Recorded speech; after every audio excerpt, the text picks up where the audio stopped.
तो last part में हमने डेव और माइक को देखा था, जहाँ डेव एक शांत किस्म का लड़का और माइक एक शरारती लड़का था, पर वो दोनों ही जीनियस थे।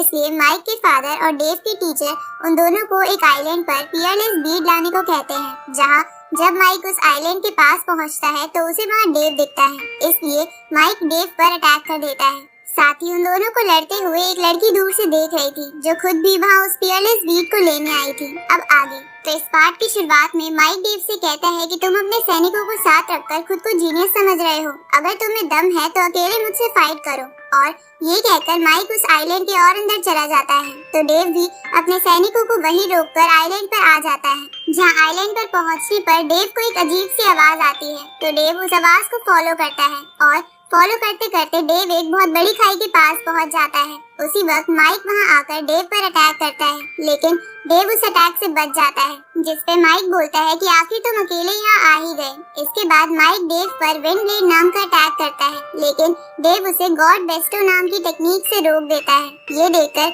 माइक डेव पर अटैक करने के लिए उसकी तरफ तेजी से बढ़ता है, पर डेव उसे शील्ड से रोककर पीछे की ओर फेंक देता है और मुस्कुराने लगता है। ये देखकर माइक और चिढ़कर एक साथ कई सारे विंड ब्लेड अटैक्स डेव पर करता है, लेकिन डेव उन्हें स्पिरिचुअल हैंड की मदद से रोक देता है। ये देखकर माइक डेव पर अपनी लाइटनिंग बॉल से अटैक करता है। तभी उन दोनों की तरफ एक पत्थर आने लगता है, जिसे देखकर वो दोनों उस पत्थर को तोड़ देते हैं। जिसके बाद वहाँ एक बंदा आ जाता है, जो असल में सैक्रेड डोमेन का एक वॉरियर था। अब वो वॉरियर खुद को बियर में ट्रांसफॉर्म कर लेता है, ताकि वो उन दोनों को पकड़ सके।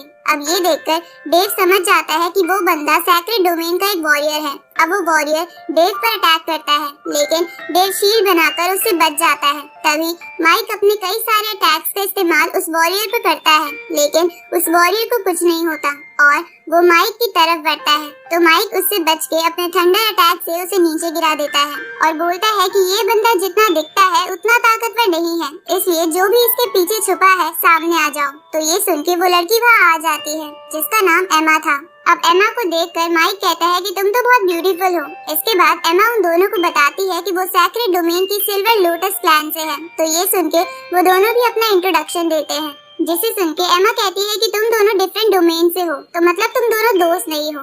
इसके बाद एमा उन दोनों से पूछती है कि तुम यहाँ क्यों आए हो, जिसपे माइक उससे कहता है कि फालतू की बातें बंद करो, क्योंकि मुझे पता है कि तुम फियरलेस बीट के लिए ही यहाँ आई हो। तभी वो वॉरियर एमा से कहता है कि हमारे साथ बहुत सारे सैनिक हैं, तो हम इन्हें मार क्यों नहीं देते, जिसपे एमा उसे चुप रहने को कहती है और उन दोनों को बोलती है कि हमारा डोमेन शुरू से ही शांति बनाना ही पसंद करता है, इसलिए हम चारों उस बीट को लेने के लिए फाइट करते हैं और जीतने वाले को हम फियरलेस बीट ले जाने देंगे, साथ ही उसे कोई रोकेगा भी नहीं। ये सुन के माइक एमा को कहता है कि तुम हमें बेवकूफ बनाना चाहती हो, क्योंकि तुम दो लोग हो, जिसकी वजह से हम दोनों को दो बंदों से लड़ना पड़ेगा और तुम्हें इसकी एडवांटेज मिल जाएगी। उसी वक्त हम डेव को देखते हैं, जो उस खाई में देख रहा था, क्योंकि उसे वहाँ से अजीब सी आवाजें आ रही थी।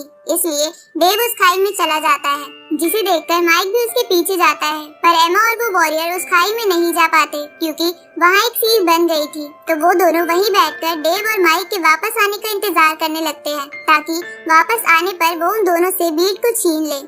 इस तरफ माइक और डेव खाई के बिल्कुल नीचे पहुंच जाते हैं, जहां माइक बोलता है कि वो लड़की और वो वॉरियर यहाँ नीचे क्यों नहीं आए, जिसपे डेव उसे बोलता है कि बेवकूफ, वो एक ही डोमेन के दो लोग हैं। ये सुन के माइक समझ जाता है कि उस सील ने उन दोनों को अंदर नहीं आने दिया, क्योंकि वो दोनों एक ही डोमेन के दो लोग थे, जबकि यहाँ एक डोमेन से एक ही बंदा अलाउड है। उसी वक्त डेव अटैकिंग पोजीशन में आ जाता है, तो माइक उसे कहता है कि पहले हम फियरलेस बीट को ढूंढ लेते हैं और उसके बाद आराम से फाइट कर लेंगे। तो डेव इसके लिए मान जाता है।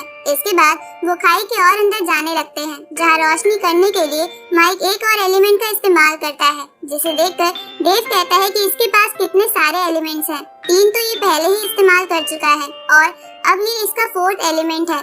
उसी वक्त माइक तेजी से आगे बढ़ने लगता है, तो डेव एक सील बना के उसे नीचे गिरा देता है। तो इसका बदला लेने के लिए माइक उस पर फायर अटैक का इस्तेमाल करता है, लेकिन डेव उससे बच जाता है। अब वो दोनों उस आइलैंड के सैक्रेड टेंपल में पहुंच जाते हैं, जहां उन दोनों के सामने बॉल जैसा एक पत्थर था। तो उसे देखकर वो दोनों उस पत्थर के पास चले जाते हैं, जहाँ माइक डेव से पूछता है कि क्या ये फियरलेस बीट हो सकता है, जिसपे डेव कहता है कि मुझे पता नहीं। अब माइक ये चेक करने के लिए उस स्टोन पर अटैक करता है, लेकिन उस स्टोन में से कोई रिएक्शन नहीं होता। तो माइक बोलता है कि जरूर ये एक स्टोन ही है। पर डेव को इस बात पे विश्वास नहीं था क्योंकि उसको वो आवाजें यहीं से आ रही थी।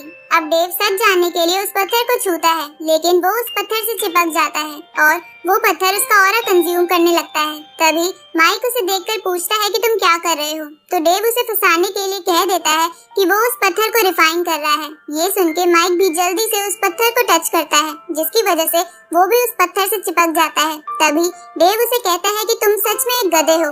ये सुनके माइक उसे लात मारने की कोशिश करता है, पर इसकी वजह से वो पूरा ही उस पत्थर से चिपक जाता है। उसी वक्त वहाँ सभी चीजें हिलने लगती है, जिसे एमा और वो वॉरियर भी महसूस कर लेते हैं। इसलिए वो वॉरियर अंदर जाने के लिए उस सील पर अटैक करता है, लेकिन वो सील हट चुकी थी, जिसकी वजह से वो वॉरियर खाई में गिर जाता है। तो एमा भी उस वॉरियर के पीछे चली जाती है। इधर वो दोनों उस पत्थर से अलग होने की कोशिश करते हैं, जहाँ ऐसा करते हुए उन्हें उस पत्थर के अंदर एक रोशनी चमकती हुई दिखती है, पर तभी वो दोनों नीचे गिर जाते हैं और बेहोश हो जाते हैं। उसी वक्त एमा और वो वॉरियर वहाँ आ जाते हैं, जहाँ एमा उस बीट को ढूंढने के लिए वॉरियर से कहती है कि माइक को चेक करो, तो वो वॉरियर ऐसे ही करने लगता है।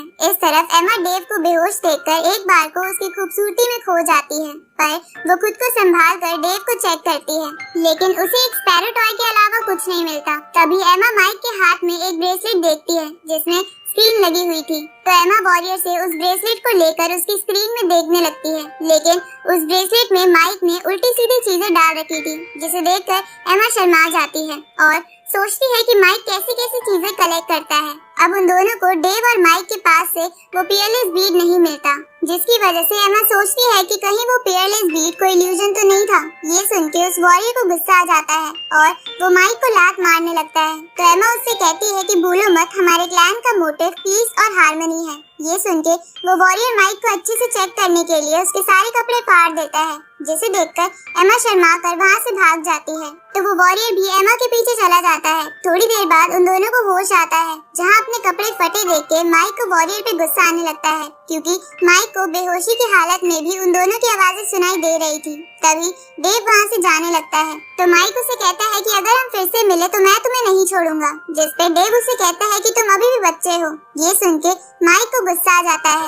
इसके बाद माइक पत्ते लपेट कर उस खाई से बाहर आ जाता है, जहाँ उसकी फ्रेंड डॉल्फिन वहाँ उसका वेट कर रही थी। तो माइक अब डॉल्फिन पे बैठ के अपने घर चला जाता है। इधर हम डेव को मेडिटेट करते हुए देखते हैं। तभी उसे एहसास होता है कि उसकी शिप की तरफ एक बड़ा सा मॉन्स्टर बढ़ रहा है। ये सुनके डेव के साथ आए सैनिक घबरा जाते हैं और यहीं पर ये पार्ट खत्म होता है।